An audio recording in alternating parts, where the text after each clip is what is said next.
नमस्कार, लोकसभा टीवी में आपका स्वागत है। आइए शुरू करते हैं खबरों का सिलसिला। शासकीय प्राथमिक शाला अमेरी में शिक्षकों की लापरवाही सामने आई है। क्लासरूम में बच्चों के खेलने के दौरान एक बच्चा बेहोश हो गया, जो 15 से 20 मिनट तक वहीं पड़ा रहा, मगर स्कूल के शिक्षक उसे अस्पताल ले जाना मुनासिब नहीं समझे।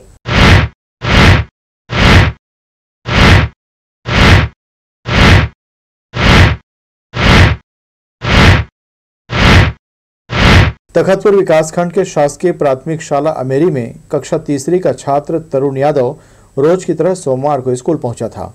सुबह कक्षाएं प्रारंभ हो गई थी। लंच की छुट्टी खत्म होने के बाद जब बच्चे क्लासरूम के अंदर खेल रहे थे, तभी तरुण को किसी छात्र ने धक्का मार दिया, जिससे वह बेहोश हो गया। बच्चों ने इसकी सूचना शिक्षकों को दी, लेकिन शिक्षकों ने बच्चा नाटक कर रहा है यह कहकर उसे देखने तक नहीं गए। जब शिक्षकों का लंच पूरा हो गया, तब एक मैडम बच्चे को देखने क्लासरूम पहुंची, लेकिन मैडम ने यह मुनासिब नहीं समझा कि छात्र को अस्पताल ले जाया जाए, बल्कि बेहोशी की हालत में बच्चे को रूम में ही छोड़कर उनके परिजन को बुलवाने छात्रों को घर भेज दिया गया। जब बच्चे का पिता राजू यादव स्कूल पहुंचा, तब उसने बच्चे को तुरंत ले जाकर निजी अस्पताल में भर्ती कराया। पिता राजू यादव ने बताया कि बच्चे को अस्पताल में 2 घंटे के बाद होश आया। 30 तारीख का तो समय है, भैया 3 बजे का समय है। बच्चे सरकारी स्कूल में पढ़ते हैं हमारे अमेरी के, और कोई बच्चे इसको पीछे से धक्का दे दिया। मेरे बच्चे को 12-13 साल का है, तो ये बेहोश हो गया था। तो आधा घंटे से क्लास में पढ़ा रहा था, और वहाँ में मैडम उपस्थित थे और इनका अनदेखा कर दिए, और नाटक कर रहा बोल के ऐसी लाश टाइप का पड़ा था। तो बच्चे लोग बोले कि बेहोश हो गया करके, तो फिर आधा घंटा इंतजार करने के बाद मैडम लोग मेरे बुलाने के लिए भेजी। जाके देखा मेरा बच्चा किनारे में एकदम पड़े थे, और दूर से देख रहे थे मैडम यादव सर, पूर्णिमा कौशले करके मैडम शिक्षक है उन लोग। और फिर उसको मैं उठा के दौड़ते हुए लाया वहाँ से, और ले आ करके फिर मैं सुखमा हॉस्पिटल में भर्ती किया।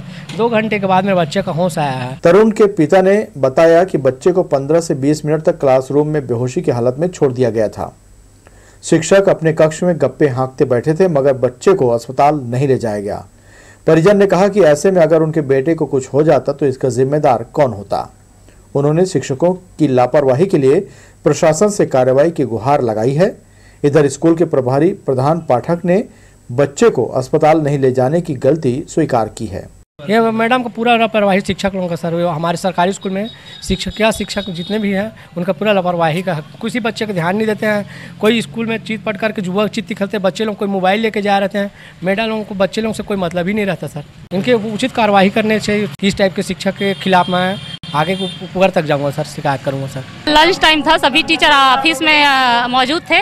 उस टाइम बच्चे अब भोजन MDM भोजन कर रहे थे, मध्याह्न भोजन।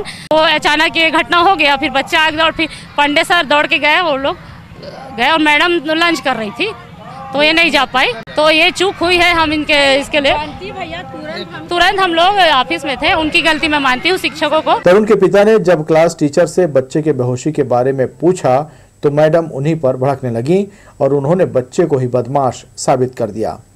परिजन और मैडम के बीच कुछ देर तक स्कूल में विवाद चलता रहा। पीड़ित पिता ने स्कूल की शिक्षिकाओं पर लापरवाही और बच्चों पर ध्यान नहीं देने का गंभीर आरोप लगाया है। अब देखना होगा कि इस मामले में जिला शिक्षा अधिकारी कब तक संज्ञान लेते हैं।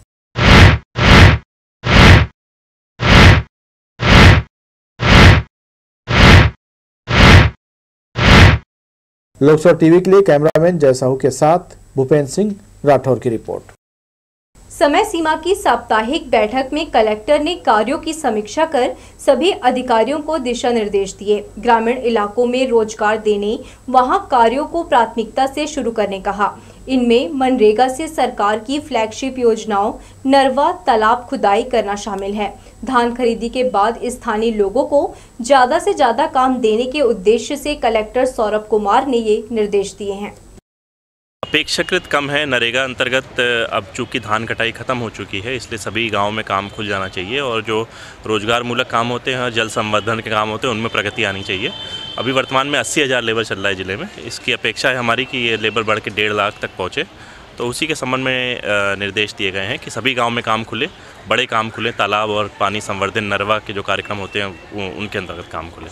मंगलवार को जिला प्रशासन के जनदर्शन कार्यक्रम में फरियादियों की फिर भीड़ उमड़ी। शासकीय भूमि का पट्टा, राशन, पेंशन संबंधी आवेदन ज्यादा मिले। कलेक्टर ने सभी लोगों से आवेदन लिया और उनकी बातों को ध्यानपूर्वक सुना। उनका कहना है, लोगों की व्यक्तिगत परेशानियां हैं जिसे दूर करना जिला प्रशासन के अधिकारियों की जिम्मेदारी है।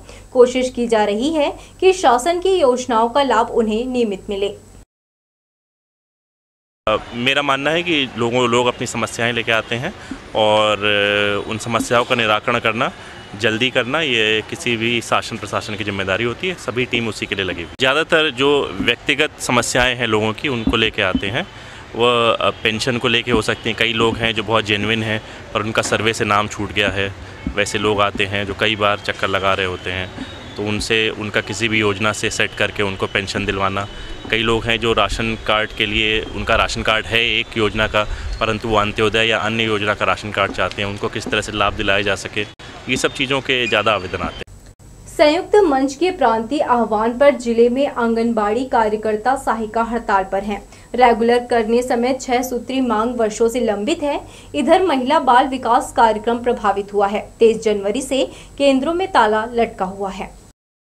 संयुक्त मंच का आरोप है, कांग्रेस की मौजूदा भूपेश सरकार ने चुनावी घोषणा पत्र में आंगनबाड़ी सहायिका समेत दैनिक वेतन भोगी संविदा कर्मचारियों को रेगुलर करने का वादा किया था। 4 साल बीत जाने पर भी सरकार ने इस दिशा में आश्वस्त करने कोई ठोस कदम नहीं उठाया है, जिससे उनमें गहरी नाराजगी है। आंगनबाड़ी सहायिका कार्यकर्ता के संयुक्त मंच के प्रांतीय आह्वान पर सभी जिलों में अनिश्चितकालीन हड़ताल कर दी है। इससे पहले अनुमति नहीं मिलने पर भी 6 सूत्रीय मांग पूरा कराने प्रदेश भर से आंगनबाड़ी कार्यकर्ता सहायिका 23 से 27 जनवरी तक राजधानी रायपुर में डटे रहे। इसके बाद से सभी जिला मुख्यालयों में अनिश्चितकाल के लिए हड़ताल कर सदस्य धरने पर बैठे हैं। उधर आंगनबाड़ी केंद्रों में ताला अटका है, जिससे महिला बाल विकास कार्यक्रम ठप है। जिले के कार्यक्रम अधिकारी का दावा है, वैकल्पिक व्यवस्था की जा रही है। अभी तक करीब 300 आंगनबाड़ी कार्यकर्ता सहायिका काम पर वापस लौट आए हैं। सूचना प्राप्त हुई है कि मस्तूरी विकास खंड में और बिलासपुर शहरी की कुछ आंगनबाड़ी कार्यकर्ता सहायिकाओं ने ज्वाइनिंग दे दी है और कार्य चल रहा है। वैकल्पिक व्यवस्था के तौर पर स्व सहायता समूह की महिलाओं, किशोरी बालिकाओं के माध्यम से आंगनबाड़ी केंद्र संचालित करने का प्रयास किया जा रहा है। पिछली सरकार से भी संघ ने नियमित करने लगातार मांग की। यह सिलसिला अब तक जारी है। प्रदेश में यह चुनावी वर्ष है, लिहाजा मांग पूरा कराने सरकार पर दबाव बनाने प्रयास किया जा रहा है। कैमरामैन राजा खान के साथ दिलीप जगवानी, लोकसो टीवी, बिलासपुर। जिले के सभी शासकीय स्कूलों में बोर्ड कक्षाओं की प्रैक्टिकल परीक्षा निर्धारित समय में पूरी हो गई। माध्यमिक शिक्षा मंडल के आदेश पर जिला शिक्षा विभाग ने 10 जनवरी से 31 जनवरी तक सभी शालाओं में 10वीं और 12वीं कक्षाओं में पढ़ने वाले स्टूडेंट की प्रैक्टिकल परीक्षा लेने कहा था। जिले के 419 हाई और हायर सेकेंडरी स्कूलों में परीक्षा संपन्न करा ली गई है। स्वामी आत्मानंद अंग्रेजी मीडियम स्कूल मंगला में वार्षिकोत्सव धूमधाम से मनाया गया। महापौर रामशरण यादव और सभापति शेख नजरुद्दीन बच्चों का उत्साह बढ़ाने कार्यक्रम में पहुंचे। अंग्रेजी माध्यम बनाए जाने के बाद स्कूल परिवार ने इस पहले वार्षिकोत्सव को यादगार बनाने खूब तैयारियां की थी। स्टूडेंट ने अपनी प्रतिभा से मंच पर सांस्कृतिक छटा के कई रंग दिखाए। प्रिंसिपल देवनाथ मुखर्जी और सभी टीचर के मार्गदर्शन में स्टूडेंट्स ने नृत्य, गायन और दूसरी विधाओं में मनमोहक प्रस्तुति दी।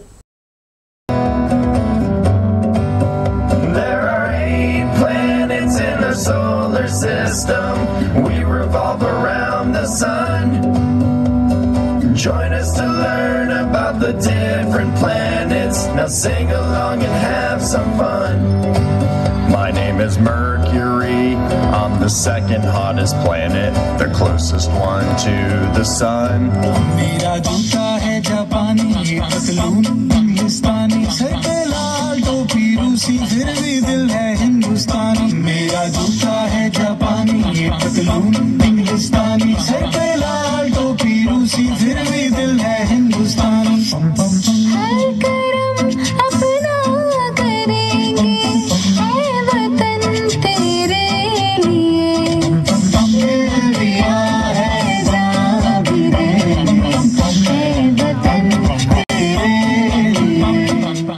डिजिटल क्षेत्र में विस्तार का भारत को सबसे अधिक फायदा हुआ है।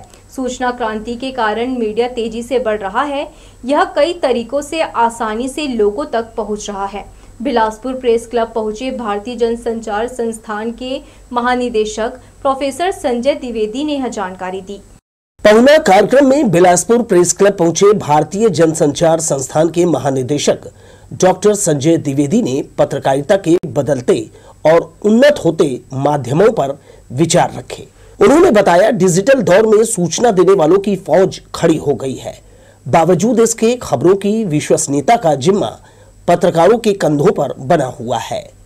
भारतीय मीडिया ने इस क्षेत्र में नए कन्वर्शन को बखूबी अपनाया और इसके सकारात्मक नतीजे दिखाई दे रहे हैं। पोर्टल, वेबसाइट, यूट्यूब इसका नया माध्यम है। इसकी उपयोगिता के जरिए भारतीय मीडिया का विश्व स्तर पर बेहतर समय चल रहा है। डिजिटल मीडिया आने के बाद से पत्रकारिता का बहुत विस्तार हुआ है। मीडिया के बहुत अलग अलग फोरम हो गए हैं। सूचनाओं को देने की बहुत सारी जगह हमारे पास हो गई हैं। तो एक डेमोक्रेसी के लिए बहुत अच्छा है कि जितने सारे फोरम हो, जितनी सारी जगहों से खबरें हमारे तक पहुंच सके और जितना सारा डिस्कोर्स जो जनता के बीच में चलता है वो लोगों के आ सके। और आज जो है सामान्य से सामान्य आदमी, बेजुबान से बेजुबान आदमी को एक डिजिटल मीडिया ने शक्ति दी है।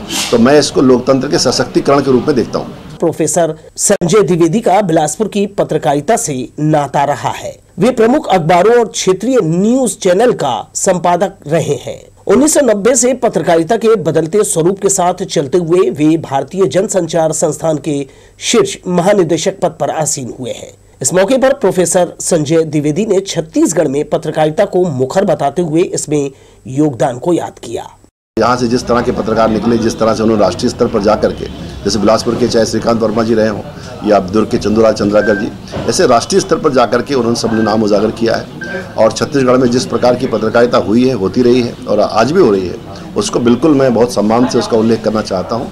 और मैं मानता हूँ कि इस प्रकार की पत्रकारिता ही किसी भी राज्य के लिए, किसी राष्ट्र के लिए एक मंगलकारी भविष्य लेकर के आती है। बातों बातों में उन्होंने बहुत सी राष्ट्रीय और अंतर्राष्ट्रीय एजेंसियों के द्वारा जारी किए आंकड़ों और रिपोर्ट्स का हवाला देते हुए कहा, महंगी प्रिंटिंग और पाठकों का डिजिटल माध्यमों की ओर रुख बढ़ने से 2 दशक बाद अखबार छपना बंद हो जाए तो आश्चर्य नहीं होगा। लेकिन तब भी प्रिंट मीडिया मोबाइल फोन पर उसी सच्चाई के साथ पढ़ा और सुना जाएगा। विभिन्न प्रेस और मीडिया से जुड़े पत्रकार प्रोफेसर द्विवेदी को सुनने प्रेस क्लब पहुंचे थे। कैमरामैन राजा खान के साथ दिलीप जगवानी, लोकसो टीवी, बिलासपुर। जिला अस्पताल की व्यवस्था को बेहतर करने के प्रयास में मंगलवार को यहां पहुंचे मरीजों को परेशानी का सामना करना पड़ा। दरअसल Ayushman Bharat health account app तैयार किया गया है, जिसकी टेस्टिंग के दौरान नेट को बंद किया गया। इसकी वजह से पर्ची कटाने के लिए लाइन में खड़े मरीजों का काम अटक गया। नेट के बिना ऑनलाइन जारी होने वाली पर्ची नहीं बनने से उन्हें परेशानियों का सामना करना पड़ा। ऑनलाइन पर्ची न निकलने के कारण मैनुअल जारी किया जाने लगा। पर्ची बनने में हो रही देरी के कारण खाली बैठे डॉक्टर समय का हवाला देते हुए अस्पताल से चले गए, जिसके कारण समय पर मरीजों को इलाज नहीं मिल पाया। वार्ड क्रमांक 63 के बंधवापारा जाने वाले मार्ग में प्रवेश द्वार बनाए जाने के दौरान घटिया काम होने से गाड़ियों के आने जाने के दौरान खड़े किए गए पिलर हिलने लगते हैं। वार्ड वासियों की शिकायत के बाद वार्ड पार्षद यहां दोनों कॉलम के बगल से 2 और नए कॉलम खड़े करा रहा है, ताकि नए कॉलम से पुराने दोनों कॉलम को मजबूती मिल जाए। लेकिन इस कार्य के चलते प्रवेश द्वार छोटा होने लगा है। इस बात से भी वार्ड वासियों को परेशानी होने लगी है। उनका कहना है कि प्रवेश द्वार सकरा हो जाने से एक्सीडेंट होने की संभावना बनेगी। वार्ड वासियों ने इस काम में पार्षद पर लापरवाही का आरोप लगाया है। कमजोर बनाया गया है, ना तो इसमें पानी डाला गया ना कुछ डाला। कल को अगर गिरता है इसका जवाबदार कौन लेगा? मैं उनको बोला भी हूँ। अब बगल से और उठा रहे एक पिल्लर, रोड जाम भी हो रहा है। अब इसको कौन जवाबदार लेगा? कल को एक्सीडेंट हो जाएगा। यहाँ रास्ता भी वैसी है, ऊपर नीचे एक्सीडेंट होगा, उसका जवाबदारी कौन लेगा? अब वो फिर से हम लोग बोले हैं कि ये गिर जाएगा, कमजोर है, पानी डाला है ना कुछ डाला है, आए स्लेब निकालें बस। उसके बाद ये दूसरा पिल्लर खड़ा कर रहे हैं सपोर्ट के लिए। सिर्फ छोटे छोटे बाल बच्चे हैं और ये सपोर्टिंग बना है, वो भी एकदम कमजोर है। अब गिर जाएगा तो किसका जवाबदारी रहेगा? अब वो लोग तो नहीं रहेंगे, जवाबदारी हम ही लोग तो रहेंगे नहीं। जिला अस्पताल के मुख्य द्वार के पास नाली बनाने के लिए सड़क को खोद दिया गया है। इसकी वजह से मरीज और उनके परिजनों के अलावा तमाम लोगों का इस गेट से आना जाना बंद हो गया है। वैकल्पिक व्यवस्था के तहत अस्पताल और नवभारत कार्यालय के बीच से शौचालय को जाने वाले मार्ग में अस्थायी व्यवस्था बनाकर लोगों को आने जाने दिया जा रहा है, मगर यह व्यवस्था भी खतरनाक हो सकता है। यहां से आना जाना दुर्घटना का कारण ना बन जाए, इसलिए इस ओर अस्पताल प्रबंधन और निगम प्रशासन को ध्यान देने की जरूरत है। पेंड्रा थाना क्षेत्र के कोटमी चौकी इलाके में करंट की चपेट में आने से एक युवक की मौत हो गई, जबकि 2 महिलाएं झुलस गई हैं, जिनका इलाज अस्पताल में चल रहा है। कोटमी बाजार में रहने वाले नितिन गुप्ता मंगलवार की सुबह जब अपने घर के आंगन में कपड़ा सुखा रहा था, उसी दौरान आंगन में कपड़े सुखाने वाले तार के बगल से ही गुजरे बिजली के तार से उसका संपर्क हो गया। करंट लगने के बाद नितिन तड़प रहा था। उसी दौरान मां ममता गुप्ता की नजर नितिन पर पड़ी और वह नितिन के पास पहुंचकर छुड़ाने की कोशिश की, मगर वह भी करंट की चपेट में आ गई। इधर ममता गुप्ता की हालत को देख उसकी देवरानी रत्ना गुप्ता भी उसके पास पहुंची और वह भी करंट की चपेट में आ गई। ममता और रत्ना तो झुलस गई, मगर नितिन गुप्ता की मौके पर ही मौत हो गई। घटना की जानकारी जैसे ही कोटमी चौकी इलाके में फैली, इलाके में सन्नाटा पसर गया है। पुलिस ने मामले में मर्ग कायम कर जांच शुरू कर दी है। झुलसी ममता और रत्ना का इलाज जिला अस्पताल में जारी है। शराब पीने के लिए पैसे की मांग करते हुए युवक ने मोहल्ले के ही भोला साहू को अश्लील गाली देते हुए मारपीट की। बंधवापारा निवासी पीड़ित दुनेंद्र कामले ने मामले की रिपोर्ट सरकंडा थाने में दर्ज कराई है। पुलिस ने आरोपी भोला साहू को गिरफ्तार कर लिया है। आरोपी ने पीड़ित से शराब पीने के नाम पर 200 रुपए मांगे थे। सरकंडा पुलिस ने धारा 294, 327, 506 बी की कार्यवाही की है। जिले की जीवन रेखा अरपा का जल स्तर घटने के साथ ही उस पर जलकुंभी का फैलाव तेजी से हो रहा है। तटवर्ती क्षेत्रों में जल स्तर बनाए रखने में नदी की अहम भूमिका है। इसके बावजूद अरपा को बचाने की बजाय नगर निगम उसे मारने पर तुला हुआ है। शिव घाट से छठ घाट तक 11 बड़े नालों से करीब 108 MLD गंदा पानी हर दिन अरपा को प्रदूषित कर रहा है। नदी में ताजा खतरा जलकुंभी का है। छठ घाट से लेकर गुरु नानक देव दयालबंद पुल तक नदी जलकुंभी से पट चुकी है। जलकुंभी का फैलाव गोड़पारा की ओर हो रहा है। इससे जल और जल स्तर दोनों को नुकसान पहुंच रहा है। साल 2019 में तत्कालीन कलेक्टर की पहल पर प्रशासन और फिर जन सहयोग से छठ घाट से जलकुंभी निकाली गई थी। इसके बाद अभियान ठप हो गया। कश्यप कॉलोनी से ज्वाली रोड तक नाले का निर्माण 1 साल बाद भी पूरा नहीं हुआ है। क्षेत्र में जल जमाव रोकने कश्यप कॉलोनी से ज्वाली पुल की तरफ नाले का निर्माण साल भर पहले शुरू किया गया। इस दौरान जमीन विवाद के चलते कार्य 4 माह तक रुका था। बारिश के बाद काम शुरू हुआ। अंतिम चरण का कार्य पूरा होने से पहले फिर से रोक दिया गया है। कश्यप कॉलोनी की तरफ करीब 20 मीटर का निर्माण कार्य शेष रह गया है। सिंप्लेक्स कंपनी ने सीवरेज के पाइप जहां जहां डाले थे वह चौक हो गए हैं। इसके साथ ही कई जगह के चैम्बर नई सड़क बन जाने से दब गए हैं। चौक हो चुके चैम्बर को खोजकर मशीन के जरिए उसकी साफ सफाई की जा रही है। सरकंडा क्षेत्र में पाइप जाम होने की ज्यादा समस्या सामने आ रही है। यहां आए दिन सिंप्लेक्स कंपनी के कर्मचारियों को पाइप की साफ सफाई करते देखा जा सकता है। यात्रियों के लिए अच्छी खबर है। पहले की तरह अब जोन के सभी स्टॉलों में ब्रांडेड कंपनियों के बिस्किट, चिप्स, मिक्सचर और जूस मिल सकेंगे। रेलवे की बाध्यता के अनुरूप कंपनियों ने लाइसेंस फीस जमा कर बिक्री की अनुमति ले ली है। करीब 1 महीने से रेलवे की सख्ती के कारण खान पान के यह सामान स्टॉलों से गायब हो गए थे। करीब 1 महीने से यात्री खान पान का यह सामान उपलब्ध नहीं होने से परेशान थे। इधर रेलवे ने भी अप्रूवल लेने की तिथि निर्धारित कर दी थी। इसे देखते हुए संबंधित ब्रांडेड कंपनियों ने लाइसेंस फीस जमा कर सामान बेचने की अनुमति ले ली है। तो ये थी हमारी लोकसभा टीवी की तमाम खबरें। अगले बुलेटिन में आपसे फिर होगी मुलाकात। तब तक के लिए पूरी टीम के साथ प्रियंका को दीजिए इजाजत। नमस्कार।